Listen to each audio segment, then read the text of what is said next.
Albert Einstein ने कहा था, the important thing is not to stop questioning, curiosity has its own reason for existing. मतलब जरूरी ये है कि सवाल पूछते रहें, जिज्ञासा का अपना ही कारण होता है। नमस्ते और द डीप डाइव में आपका स्वागत है। आज हम बिजनेस लाइन के एक लेख के आधार पर बात कर रहे हैं भारत में ऑनलाइन रियल मनी गेमिंग की, आरएमजी, यानी वो गेम्स जिनमें असली पैसा लगता है। हाँ, और ये तेजी से बढ़ भी रहा है। बिल्कुल। और हम खास तौर पर देखेंगे सरकार के उस कदम को जिसके तहत इसे PMLA मतलब prevention of money laundering act 2002 के दायरे में लाया गया है। हाँ, ये एक बड़ा डेवलपमेंट है।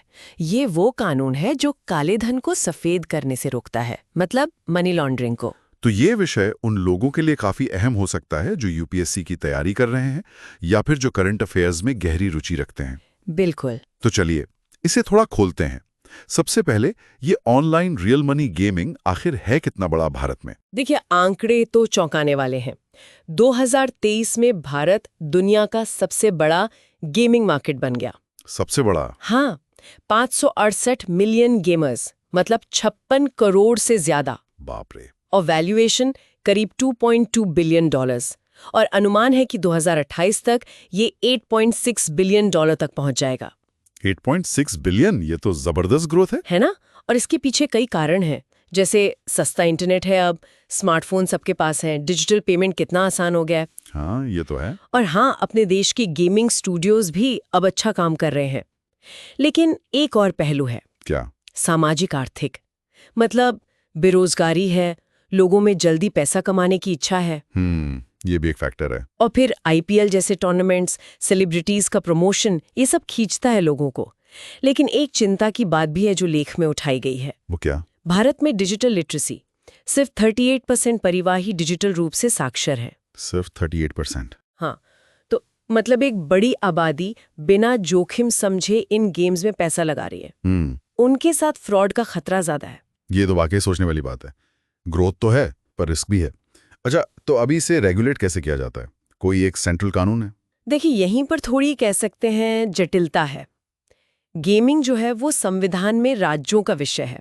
State list entry 34। अच्छा, यानी राज्य कानून बनाते हैं। हाँ, राष्ट्रीय स्तर पर एक पब्लिक गैम्बलिंग एक्ट है 1867 का, बहुत पुराना। 1867 का? वो तो बहुत ही पुराना हो गया। हाँ, और वो स्किल गेम्स को छूट देता है। अब कौन सा गेम स्किल का है, कौन सा चांस का, इसी पर बहस चलती रहती है। हालांकि हाल में जो IT नियम आए हैं 2023 के, उनमें ऑनलाइन गेम, RMG, इनको डिफाइन करने की कोशिश हुई है। ओके। और टैक्स वगैरह का क्या सीन है? टैक्स लगता है। जो लीगल RMG है उस पर 28% GST है। और अगर आप 10,000 रुपए से ज्यादा जीतते हैं तो 30% इनकम टैक्स भी देना होता है, प्लस सरचार्ज वगैरह। ठीक है, समझा। तो अब आते हैं PMLA पर, मतलब मनी लॉन्ड्रिंग का खतरा है। ये होता कैसे है इन प्लेटफॉर्म्स पर? देखिए, मनी लॉन्ड्रिंग के ना टिपिकली 3 स्टेप्स होते हैं। 3 स्टेप्स? हाँ, पहला प्लेसमेंट, मतलब जो अवैध पैसा है उसे किसी तरह गेमिंग सिस्टम में डालना। अच्छा। दूसरा लेयरिंग। इसमें क्या होता है कि बहुत सारे छोटे छोटे कॉम्प्लेक्स ट्रांजैक्शंस किए जाते हैं ताकि पैसे का असली सोर्स छिप जाए, पता न चले कहाँ से आया। Okay, layering. और तीसरा? तीसरा है इंटीग्रेशन। अब वो जो धुला हुआ पैसा है उसे वैध कमाई की तरह सिस्टम से बाहर निकाल लिया जाता है। और ये निकलता कैसे? अक्सर क्रिप्टो करेंसी के जरिए या फिर ऐसे पेमेंट सिस्टम जो सीमा पार काम करते हैं। इसे ट्रैक करना बहुत मुश्किल हो जाता है। तो शायद इसीलिए इसे PMLA के दायरे में लाना जरूरी समझा गया, क्योंकि मौजूदा कानून काफी नहीं है। बिल्कुल सही। मौजूदा कानूनों में बहुत कमियां हैं। 1867 वाला कानून तो आज के डिजिटल युग के हिसाब का है ही नहीं। हाँ, वो तो है। और राज्यों के कानून अलग अलग हैं। इसका फायदा उठाते हैं अवैध ऑपरेटर्स, खासकर वो जो विदेश में बैठे हैं, ऑफशोर ऑपरेटर्स। अच्छा, ये ऑफशोर वाले क्या करते हैं? ये टैक्स चोरी करते हैं और बड़े बड़े फ्रॉड करते हैं। बिजनेस लाइन के लेख में ही महादेव ऐप का जिक्र है। 6,000 करोड़ का फ्रॉड। 6,000 करोड़? हाँ, और फीविन का भी नाम है, 400 करोड़। ये लोग शेल कंपनियां बनाते हैं, क्रिप्टो वॉलेट इस्तेमाल करते हैं। बाप रे। और क्योंकि ये सब गुमनाम तरीके से होता है, बिना किसी सीमा के, तो टेरर फाइनेंसिंग का खतरा भी है। टेरर फाइनेंसिंग भी? हाँ, और साइबर सिक्योरिटी का इंफ्रास्ट्रक्चर भी कमजोर है, तो मैलवेयर अटैक, बैंक फ्रॉड, ये सब जोखिम भी जुड़े हैं। यानी खतरा तो बहुत बड़ा है, मल्टी डायमेंशनल है। लेकिन फिर पीएमएलए लागू करने में भी तो दिक्कतें होंगी। हाँ, चुनौतियां कम नहीं है। हाँ। देखिए, अपराधी क्या करते हैं, वो म्यूल बैंक अकाउंट इस्तेमाल करते हैं। म्यूल अकाउंट वो क्या होता है? मतलब किसी और के नाम पर अकाउंट खोल लिया पर कंट्रोल खुद रखते हैं, या फिर प्रॉक्सी पेमेंट चैनल यूज करते हैं जिससे असली पेमेंट करने वाला छिप जाता है। अच्छा। और सोचिए, हर सेकंड हजारों छोटे छोटे ट्रांजैक्शन हो रहे हैं, इन सब की निगरानी करना कितना मुश्किल है। हाँ, ये तो है। फिर गेम के अंदर जो खरीदारी होती है, डिजिटल वॉलेट है, उनका भी गलत इस्तेमाल हो सकता है। और जैसा मैंने कहा, सीमा पार वाले मामले जैसे 1x bet का केस है, जी, जुरिस्डिक्शन का इशू आ जाता है। सही बात है। और फिर ये साबित करना कि ट्रांजैक्शन का इरादा मनी लॉन्ड्रिंग ही था, ये भी अपने आप में एक चुनौती है। अपराधी भी तो अपनी तकनीक बदलते रहते हैं। तो मतलब ये आसान नहीं होने वाला। बिल्कुल नहीं। ऊपर से कोई एक सेंट्रल रेगुलेटर नहीं है और सजा भी शायद उतनी सख्त नहीं है कि लोग डरें। सवाल यही है कि इन सब से निपटा कैसे जाए। तो रास्ता क्या है फिर? कैसे बैलेंस बनेगा? सख्त नियम भी हों और यूजर को परेशानी भी ना हो। देखिए, एक मल्टी प्रोंग्ड अप्रोच चाहिए होगी। जैसे एक तो टियर्ड केवाईसी हो सकता है, मतलब जो कम रिस्क वाले यूजर्स हैं उनके लिए केवाईसी प्रोसेस सिंपल हो, जैसे आरबीआई ने प्रीपेड वॉलेट के लिए किया है। अच्छा, रिस्क के हिसाब से केवाईसी। हाँ।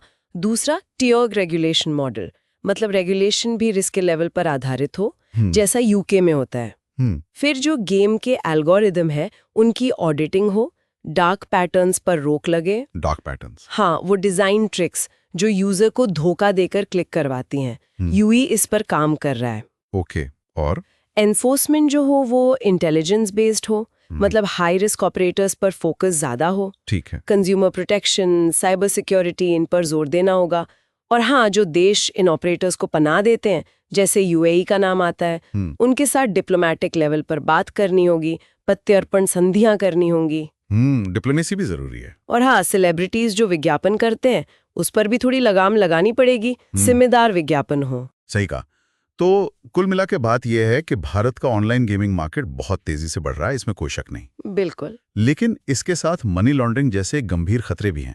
पीएमएलए के तहत लाना एक कदम तो है, पर असली चुनौती इसे ठीक से लागू करने में है। हाँ, और लगातार बदलते माहौल के साथ कदम मिलाकर चलने में है। संतुलन बहुत जरूरी है। बिल्कुल। एक ऐसा रेगुलेटरी ढांचा चाहिए जो मजबूत भी हो लेकिन फ्लेक्सिबल भी, जो इनोवेशन को ना रोके पर गलत काम पर रोक लगाए। एकदम सही। यूजर की सेफ्टी और फाइनेंशियल सिस्टम की इंटेग्रिटी दोनों का ध्यान रखना होगा।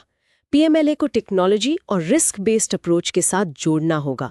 भारत को कदम उठाने होंगे ताकि हमारा डिजिटल गेमिंग इकोसिस्टम सेफ भी रहे और दुनिया में कॉम्पिटिटिव भी। तो आज की बातचीत को यहीं रोकते हैं, लेकिन श्रोताओं के लिए एक सवाल छोड़ जाते हैं। हाँ, जरूर।